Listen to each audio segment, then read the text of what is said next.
Murid Kristus berlaku ksatria. Inilah sampan, santapan pembangkit harapan bersama saya, Pater Domikevi, SVD. Bapak, Ibu, saudari-saudaraku, sampan berlayar menyapa Anda sekalian dimanapun Anda berada saat ini. Semoga selalu sehat, dilindungi, dan diberkati Tuhan. Saudara-saudariku terkasih, Gereja Katolik masih hangat-hangat dengan suatu peristiwa di mana seorang pastor Ordo Dominikan yang dibunuh di Vietnam. Peristiwa ini sebenarnya cukup memilukan dan sangat disayangkan. Tetapi itulah resiko menjadi seorang murid Kristus, karena Kristus juga melalui jalan yang sama. Ia datang mewartakan kebenaran. Namun oleh karena dunia tidak sepaham tentang apa itu kebenaran, maka ia pun mengalami penyiksaan yang hebat, lalu wafat di atas kayu salib. Berhadapan dengan hal seperti ini, apakah kita harus melarikan diri dari kenyataan yang harus kita hadapi? Jelas tidak. Karena sebagai seorang murid Kristus, pengikut Kristus, kita dituntut untuk berlaku ksatria. Saudara-saudariku terkasih, ksatria menurut Kamus Besar Bahasa Indonesia adalah orang atau perwira yang gagah perkasa. Masih dalam arti Kamus Besar Bahasa Indonesia, ksatria juga artinya masyarakat kelas 2 dalam agama Hindu. Dalam konteks permenungan kita dalam terang sabda Tuhan hari ini, dua makna ini bisa berarti dan berlaku dalam hidup kita sebagai murid Kristus. Dalam bacaan pertama dikisahkan bahwa Daud hampir menutup usianya. Maka ia berpesan kepada Salomo anaknya agar ia menguatkan hati dan berlaku ksatria.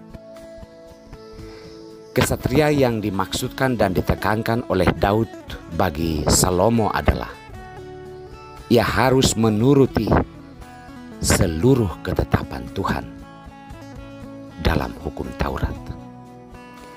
Jika Salomo berlaku ksatria dalam arti ia mematuhi segala yang diperintahkan Tuhan dalam hidupnya, maka ia akan diberkati dalam seluruh keturunannya dan keberuntungan ada pada pihaknya.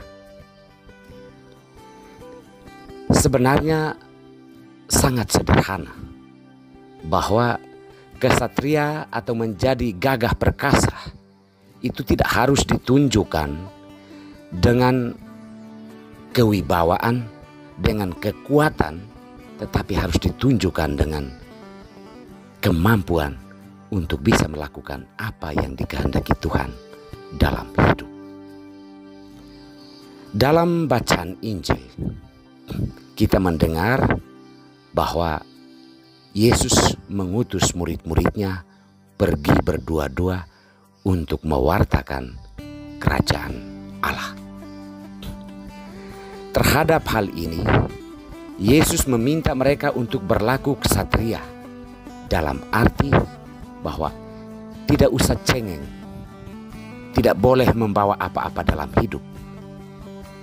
penolakan, kekurangan, bahkan pembunuhan itu adalah hal yang biasa. Karena seorang murid diutus seperti domba ke tengah-tengah serigala.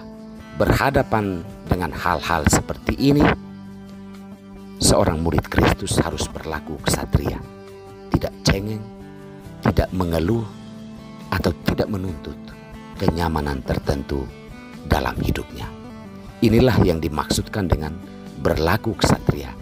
Artinya bahwa jika sudah memutuskan untuk mengikuti Kristus, orang sudah harus bersedia dan mengatakan bahwa hanya Allah satu-satunya kekuatan dan perlindungannya. Sedangkan dalam makna ksatria bahwa menjadi masyarakat kelas 2,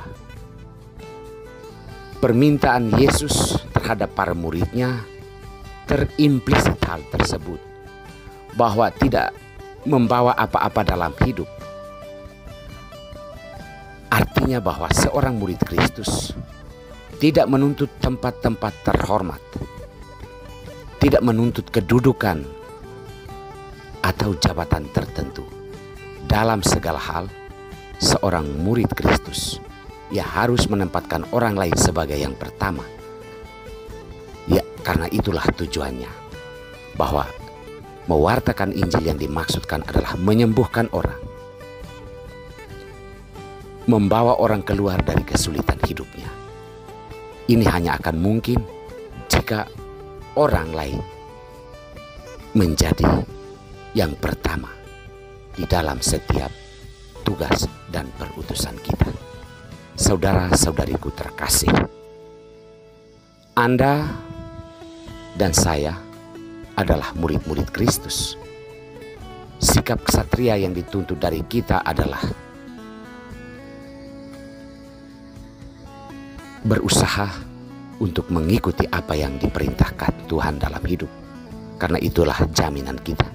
Dan yang kedua adalah sesama manusia harus mendapat prioritas di atas segalanya dalam seluruh karya pelayanan kita.